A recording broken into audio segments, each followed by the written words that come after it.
Hola, esto es el diario de Dorian y yo soy Arantxa.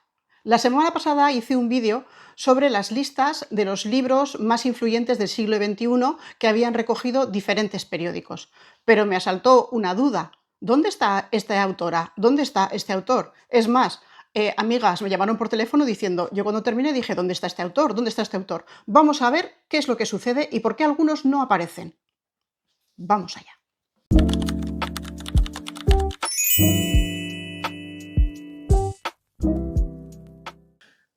Bueno, empecemos con el anterior vídeo, que lo voy a dejar por aquí subido para que lo veáis si no lo habéis visto.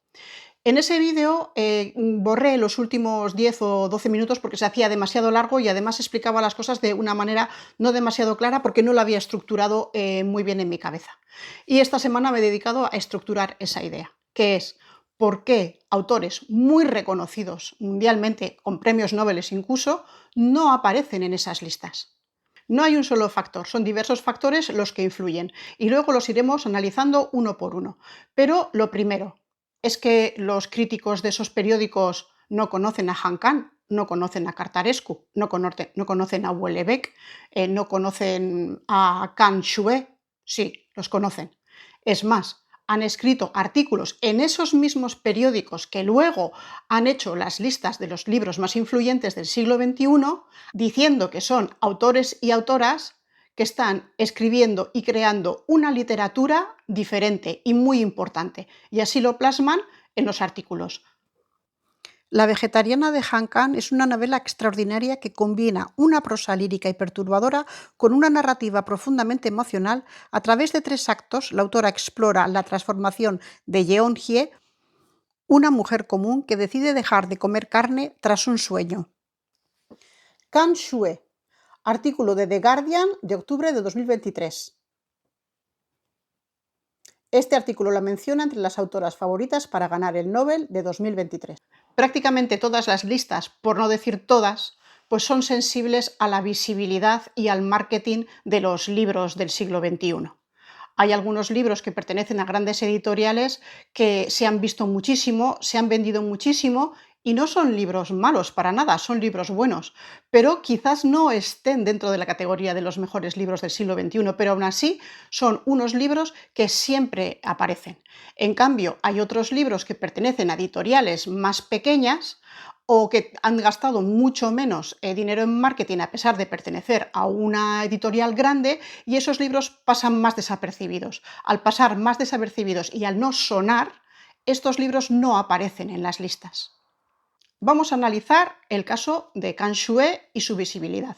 Es una autora que, como he dicho, ha recibido unas críticas buenísimas por parte de los especialistas literarios de los periódicos, pero no ha llegado al gran público. Solamente la gente interesada, no solamente en leer libros, sino en leer sobre crítica de libros, la conoce.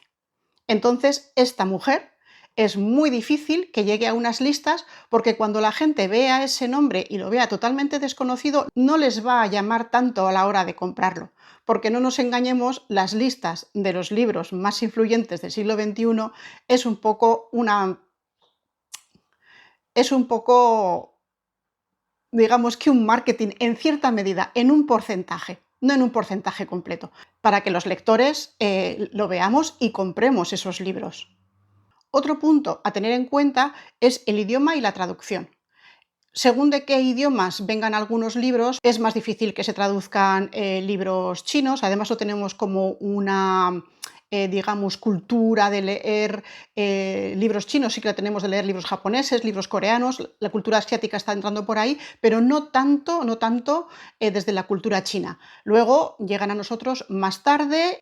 Esto da como resultado que en las listas se prioricen los libros que son fáciles de conseguir y que, claro, y que están traducidos, en nuestro caso, al castellano o al inglés, en el mundo anglosajón.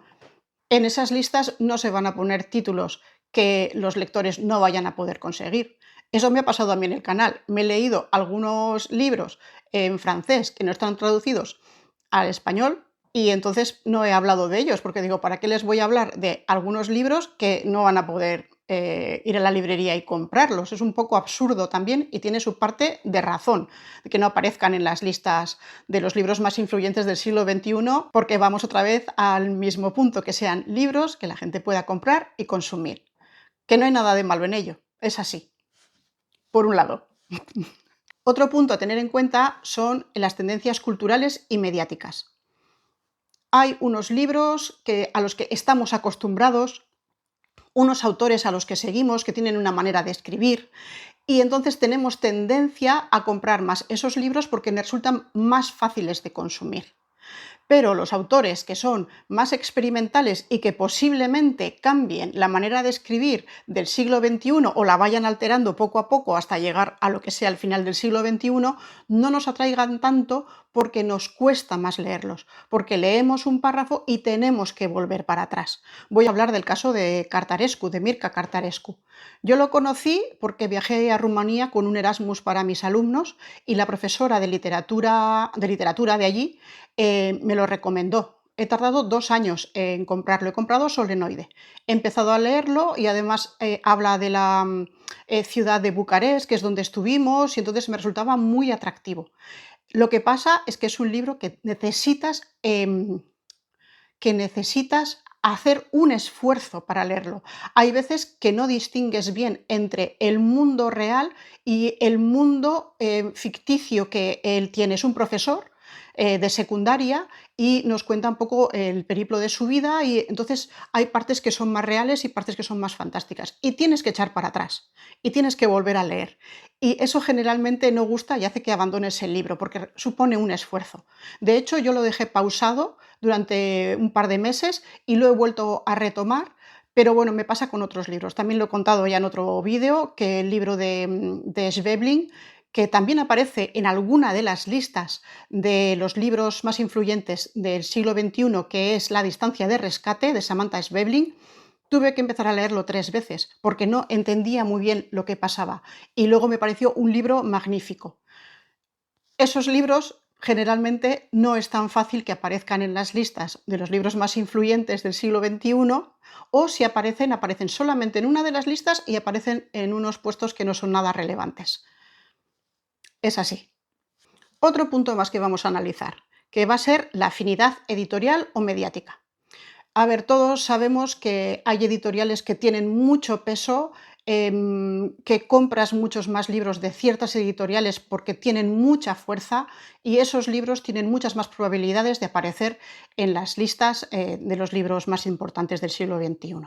Además, hay algunos periódicos tienen una relación estrecha o laboral o pertenecen al mismo grupo editorial. Entonces, es imposible que un periódico que pertenece al mismo grupo editorial que una editorial al uso, no coloque algunos de sus libros en la lista que ellos vayan a confeccionar. No van a poner unos libros malos, van a poner unos libros que se han vendido bien, que a la gente gustan y que literariamente tienen cierto estatus. Pero los mejores, pues esa lista no está pensado para eso.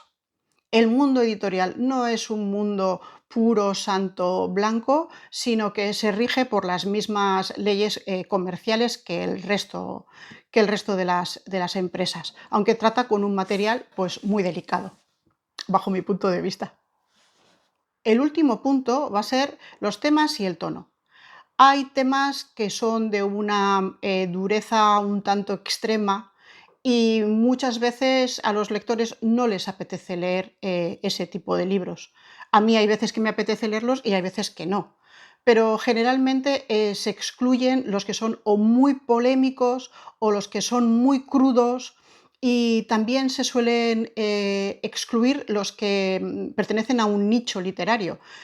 Si es, por ejemplo, ciencia ficción o es todavía terror, que se consideran subgéneros. Y en general esos libros no se escogen para las listas de los mejores libros, por muy buenos libros que sean. En este caso, yo pienso que incluiríamos a Han Kang, que es posible que no haya aparecido en muchas de las listas porque realmente la manera en que tiene de tratar los temas es muy dura, remueve mucho, te sacude mucho.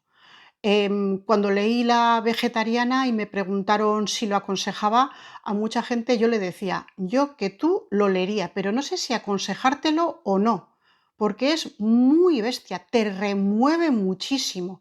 Ahora, es un libro que se me quedó totalmente grabado en la mente. Luego ya cuando había recibido el premio Nobel, leí Actos humanos, y Actos humanos, que me parece mejor que La vegetariana, bueno, son muy diferentes, son totalmente diferentes, me quedo con los 2. Han Kang tiene una crudeza a la hora de explicar el movimiento popular que hubo en Corea del Sur y la masacre que hubo, que, no es para cualquier estómago, pero es una obra que hay que leer. A mí me ha parecido inmensa. Y finalmente, como resumen, diríamos que las listas están formadas por porcentajes de diferentes cosas.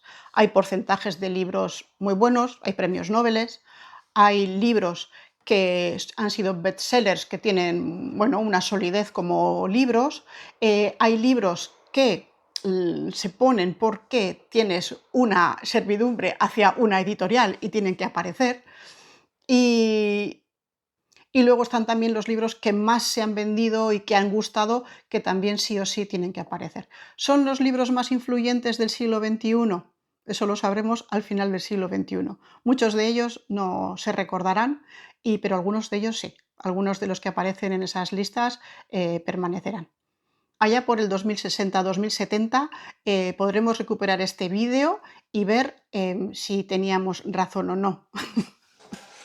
Como conclusión de la conclusión, pues bueno, estas listas son entretenidas, son interesantes, siempre podemos sacar alguna obra que nos proporcione alguna buena lectura, pero no son listas que tengamos que seguir a pies juntillas pensando que tenemos que leer cada uno de ellos porque todos ellos van a ser libros muy buenos, porque no es así. Si tenéis libros que os parecen muy interesantes, pero que generalmente nadie habla de ellos, y que decís, pero esta joya, ¿cómo va a pasar desapercibida? Por favor, ponedmelo en comentarios, que estaré encantada de leerlos y de seguirles la pista. Bueno, y acordaros de suscribiros, darle al like, campanita, etc, etc, etc. Adiós.